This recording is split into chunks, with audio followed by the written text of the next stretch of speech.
Seja muito bem-vindo a essa aula de formatações de textos. Na aula anterior, a gente viu como inserir os textos no HTML. Então, volta e meia, quando a gente adiciona um texto no HTML, a gente precisa diferenciar um trecho do restante do texto. Por exemplo, colocar um negrito, marcar uma parte como itálico. Então, nessa aula, a gente vai ver todas essas ocorrências aqui.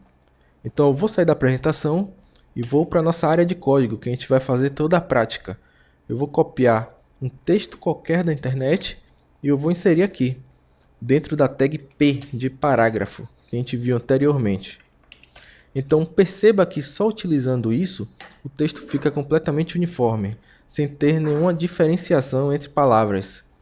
Então, por exemplo, se a gente quisesse marcar essa parte do texto como negrito, a gente utilizaria a tag B no início e o fechamento aqui ao final da parte do texto que a gente quer marcar como negrito. Então perceba que visualmente já temos esse efeito aqui, ó, diferença em relação ao restante do texto, já ficou em negrito. Então, por exemplo, se a gente quisesse marcar essa parte do texto como itálico, a gente utilizaria a tag I no início e a tag de fechamento I aqui ao final dessas palavras. Pronto, perceba que existe uma certa inclinação, vou dar um espaço aqui, perceba a inclinação visual que a gente já pode perceber aqui. Então, o itálico é geralmente utilizado para palavras estrangeiras.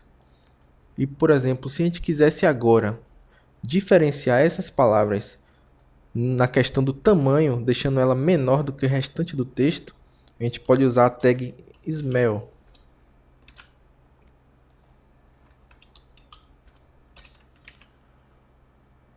Pronto.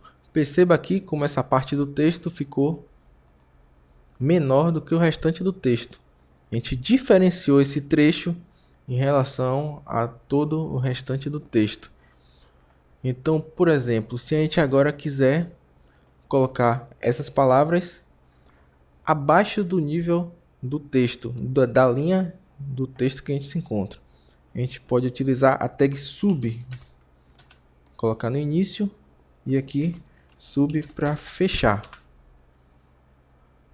Aqui, a parte do texto que a gente marcou ficou ligeiramente abaixo da linha do restante do texto. A mesma coisa serve também para deixar acima, só que a gente utiliza a tag sup, que vai indicar uma superioridade dessa parte do texto em relação a todo o restante do texto. Perceba aqui como já ficou no nível superior ao restante do texto. Então, por exemplo, agora a gente quer colocar um sublinhado nessas palavras aqui. A gente vai utilizar a tag ins. Essa tag vai indicar que essa parte que eu marquei aqui com ins, ela deve ser mostrada com o sublinhado. Então, por exemplo, se a gente quiser indicar semanticamente, deixa eu voltar aqui para o ins, a gente utiliza ins para indicar que essa parte do texto foi adicionada depois do texto já ter sido inserido. Então, agora a gente pode ver o contrário também. Se a gente quiser indicar que uma parte do texto não faz mais parte desse texto, a gente pode utilizar a tag del, que vai ter um significado semântico em indicar que essa parte do texto foi cortada do texto em si.